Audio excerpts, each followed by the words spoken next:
ಬೆಂಗಳೂರು ಗ್ರಾಮಾಂತರ ಜಿಲ್ಲೆಯ ಹೊಸಕೋಟೆ ನಗರದ ಇತಿಹಾಸ ಪ್ರಸಿದ್ಧ ಅವಿಮುಕ್ತೇಶ್ವರ ಬ್ರಹ್ಮರಥೋತ್ಸವವು ಗುರುವಾರ ಸಕಲ ಸದ್ಭಕ್ತರ ಹರ್ಷೋದ್ಗಾರದ ನಡುವೆ ಅತ್ಯಂತ ವಿಜೃಂಭಣೆಯಿಂದ ಸಂಪನ್ನಗೊಂಡಿತು.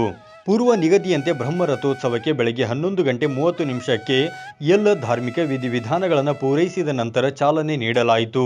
ನಂತರ ರಥೋತ್ಸವವು ಹೊಸಕೋಟೆ ನಗರದ ಪ್ರಮುಖ ಬೀದಿಗಳಲ್ಲಿ ಸುಮಾರು 4 ಕಿಲೋಮೀಟರ್ಗೂ ಅಧಿಕ ದೂರ ಸಂಚರಿಸಿತು. ಇನ್ನು ಅಪಾರ ಭಕ್ತರನ್ನು ಹೊಂದಿರುವ ಅವಿಮುಕ್ತೇಶ್ವರ ಸ್ವಾಮಿಯ ಬ್ರಹ್ಮರಥೋತ್ಸವದ ಹಿನ್ನೆಲೆ ಸಾವಿರಾರು ಭಕ್ತಾದಿಗಳು ದೂರಗಳಿಂದ ಆಗಮಿಸಿದ್ದರಿಂದ ಇಡೀ ಪಟ್ಟಣ ಭಕ್ತಿಯ ಭಾವದಲ್ಲಿ ಲೀನಗೊಂಡಿತ್ತು. ಇನ್ನು ರಥೋತ್ಸವದ ಉದ್ದಕ್ಕೂ ಭಕ್ತಾದಿಗಳು ಧವಳ ಬಾಳೆಯ ಹಣ್ಣುಗಳನ್ನು ಸಮರ್ಪಿಸಿ ಇಷ್ಟಾರ್ಥ ಸಿದ್ಧಿಗಾಗಿ ಪ್ರಾರ್ಥನೆ ಮಾಡಿದರು. ಇನ್ನು ನಗರದ ತಾಲೂಕಾ ಕಚೇರಿ ವೃತ್ತವನ್ನು ಸಂಪೂರ್ಣವಾಗಿ ಜಾತ್ರೆಗಾಗಿ ಮೀಸಲಿಟ್ಟಿದ್ದರಿಂದ ಅಂಗಡಿ ಮುಂಗಟ್ಟುಗಳು ಜಾತ್ರೆಯಲ್ಲಿ ತಲೆ ಎತ್ತಿದ್ದು ಯುವಕ ಯುವತಿಯರು ಸೇರಿದಂತೆ ಕುಟುಂಬಸ್ಥರೆಲ್ಲರೂ ಜಾತ್ರೆಯಲ್ಲಿ ಭರ್ಜರಿ ರೌಂಡ್ ಹೊಡೆದು ಎಂಜಾಯ್ ಮಾಡಿದರು. ಮೊದಲನೇದಾಗಿ ಹೊಸಕೋಟೆ ಎಲ್ಲ ಜನರಿಗೂ ನನ್ನ ನಮಸ್ಕಾರ. ಆ್ಯಂಡ್ ಹೊಸಕೋಟೆಯಲ್ಲಿ ಬಹಳಷ್ಟು ವರ್ಷಗಳಿಂದ ನಾವು ಈ ಜಾತ್ರೆನ ನೋಡ್ತಿದ್ದೀವಿ. ಆ್ಯಂಡ್ ಈ ವರ್ಷ ಇನ್ನೂ ಒಂದಷ್ಟು ಸಂಭ್ರಮ ಇದೆ.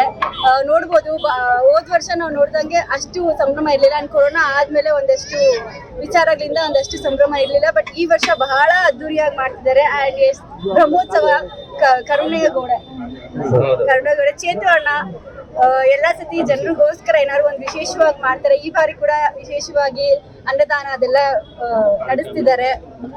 ಬಹಳ ಖುಷಿ ಆಗುತ್ತೆ ಈ ಬಾರಿ ಇಷ್ಟು ಅದ್ದೂರಿಯಾಗಿ ನಮ್ಮ ಹೊಸಕೋಟೆ ನಡೆದ್ರೆ. ಹೊಸಕೋಟೆ ಅಂದ್ರೆ ಒಂದು ಸಂಭ್ರಮ. ಹೊಸಕೋಟೆ ಅಂದ್ರೆ ಎಲ್ಲದಕ್ಕೂ ಫೇಮಸ್. ಮೊದಲನೇದಾಗಿ ಹೊಸಕೋಟೆ ಅಂದ್ರೆ ಜನಕ್ಕೆ ಒಂದು ಡಿಫ್ರೆಂಟ್ ಫೀಲ್ ಇರುತ್ತೆ. ಆ್ಯಂಡ್ ಹೊಸಕೋಟೆ ಹಬ್ಬ ಅಂದರೆ ಇನ್ನಷ್ಟು ಸಂಭ್ರಮ ಇರುತ್ತೆ. ಈ ಬಾರಿ ಆ ಸಂಭ್ರಮನ ನಾವು ನೋಡ್ಬೋದು.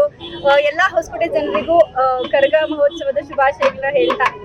ಇದೇ ವೇಳೆ ರಥೋತ್ಸವಕ್ಕೆ ಆಗಮಿಸಿದ ಭಕ್ತರಿಗೆ ಪ್ರಸಾದ ವ್ಯವಸ್ಥೆಯನ್ನು ಸಹ ಅಚ್ಚುಕಟ್ಟಾಗಿ ನಿರ್ಮಿಸಲಾಗಿತ್ತು. ವಿಶೇಷವಾಗಿ ಕರುಣೀಯ ಗೋಡೆ ಹಾಗೂ ಚೇತನ್ ಗೆಳೆಯರ ಬಳಗದ ವತಿಯಿಂದ ಅನ್ನ ಸಂತರ್ಪಣೆ ಹಾಗೂ ಪಾನಕ ಮಜ್ಜಿಗೆಯನ್ನು ಸಹ ವಿತರಣೆ ಮಾಡಲಾಯಿತು. ಪ್ರತಿ ವರ್ಷವೂ ಹೊಸಕೋಟೆ ಪಟ್ಟಣದ ತಾಲೂಕಾ ಕಚೇರಿ ಮುಂಭಾಗದಲ್ಲಿ ಕರುಣೀಯ ಗೋಡೆ ಹಾಗೂ ಚೇತನ್ ಗೆಳೆಯರ ಬಳಗದ ವತಿಯಿಂದ ಅವಿಮುಕ್ತೇಶ್ವರ ಬ್ರಹ್ಮ ರಥೋತ್ಸವದ ದಿನದಂದು ಸಾವಿರಾರು ಸದ್ಭಕ್ತರಿಗೆ ಅನ್ನ ಸಂತರ್ಪಣೆ ಹಾಗೂ ಮಜ್ಜಿಗೆ ಪಾನಕ ವಿತರಣೆ ಮಾಡುತ್ತಾ ಬಂದಿದ್ದು, ಇದಕ್ಕೆಲ್ಲ IPS ಅಧಿಕಾರಿ ರವಿ ಚಣ್ಣನ್ ಅವರ ಸ್ಫೂರ್ತಿ ಎಂದು ಅವರು ಹೇಳುತ್ತಾರೆ. ಸ್ವಾಮಿ ಬ್ರಹ್ಮರಥೋತ್ಸವ ಹಾಗೂ ದ್ರೌಪದಮ್ಮ ಕರಗದ ಶುಭಾಶಯಗಳು ಹೊಸಕೋಟೆ ತಾಲೂಕಿನ ಜನರಿಗೆ. ಅದೇ ರೀತಿ ಏನು ಈ ಕರುಣಾಯ ಗೋಡೆ ಅಂತ ನಾವು ಹಲವಾರು ವರ್ಷಗಳಿಂದ ಸ್ಥಾಪನೆ ಮಾಡ್ಕೊಂಡು ಬಂದಿದ್ದೀವಿ. ಇದು ಕರುಣಾಯ ಗೋಡೆ ಅನ್ನೋ ಹೆಸರು ನಮಗೆ ಬಂದಿದ್ದು ಹೇಗೆ ಅಂದರೆ, ನಿಮಗೆ ಗೊತ್ತಿರ್ತಾರೆ ಎಲ್ಲ ರವಿ ಚನ್ನಣ್ಣ IPS ಸಾಹೇಬರು ಇದನ್ನ ಸ್ಥಾಪನೆ ಮಾಡಿದ್ದು ಅವರೇ. ಕರುಣಾಯ ಗೋಡೆ ಅನ್ನೋದು ಅವರೇ ನಮಗೆ ಬಿಡುಗಡೆ ಕೊಟ್ಟಿರೋದು. ಆ ಒಂದು ಸಂಘಟನೆನ ನಾವು ಇವತ್ತವರೆಗೂ ಬೆಳೆಸ್ಕೊಂಡು ಬಂದಿದ್ದೀವಿ. ಅವರ ಮಾರ್ಗದರ್ಶನದಂತೆ ಇವತ್ತವರೆಗೂ ನಡೆಸ್ಕೊಂಡು ಬಂದಿದ್ದೀವಿ. ಅದೇ ರೀತಿ ನಮ್ಮ ಜಯರಾಜಣ್ಣ, ಹೊಸಕೋಟೆಯಲ್ಲಿ ಇರುವಂಥ ಜಯರಾಜಣ್ಣವರು, ಅವರು ತಾಲೂಕು ಅಧ್ಯಕ್ಷರು. ಅದೇ ರೀತಿ ಅವರ ಮಾರ್ಗದರ್ಶನದಲ್ಲಿ ನಾವು ಇವತ್ತವರೆಗೂ ಮಾಡ್ಕೊಂಡು ಬಂದಿದ್ದೀವಿ. ಅದೇ ರೀತಿ ಈಗ ನಮ್ಮ ಸ್ನೇಹಿತರು ಆಗಿರ್ಬೋದು, ನಮ್ಮ ಫ್ರೆಂಡ್ಸ್ ಆಗಿರ್ಬೋದು, ಎಲ್ಲರೂ ಇದಕ್ಕೆ ಸಪೋರ್ಟ್ ಮಾಡಿಕೊಂಡು ಇವತ್ತವರೆಗೂ ಏನು ಅವಿಮುಕ್ತೇಶ್ವರ ಸ್ವಾಮಿ ಬ್ರಹ್ಮರಥೋತ್ಸವಕ್ಕೆ ಹಳ್ಳಿಗಳಿಂದ ಬಂದಿರ್ತಾರೋ ಅವ್ರಿಗೆಲ್ಲ ಏನಾದರೂ ಒಂದು ಮಾಡಬೇಕು ಅಂತ ನಿಟ್ಟಿನಲ್ಲಿ ನಾವು ಒಂದು ಪ್ರಸಾದ ಅನ್ನ ಸಮರ್ಪಣೆ ಹಾಗೂ ಈಗ ತಂಪು ಪಾನೀಯಗಳನ್ನ ವಿತರಣೆ ಮಾಡುವಂಥ ಕಾರ್ಯಕ್ರಮವನ್ನು ಹಮ್ಮಿಕೊಂಡಿದ್ದೀವಿ.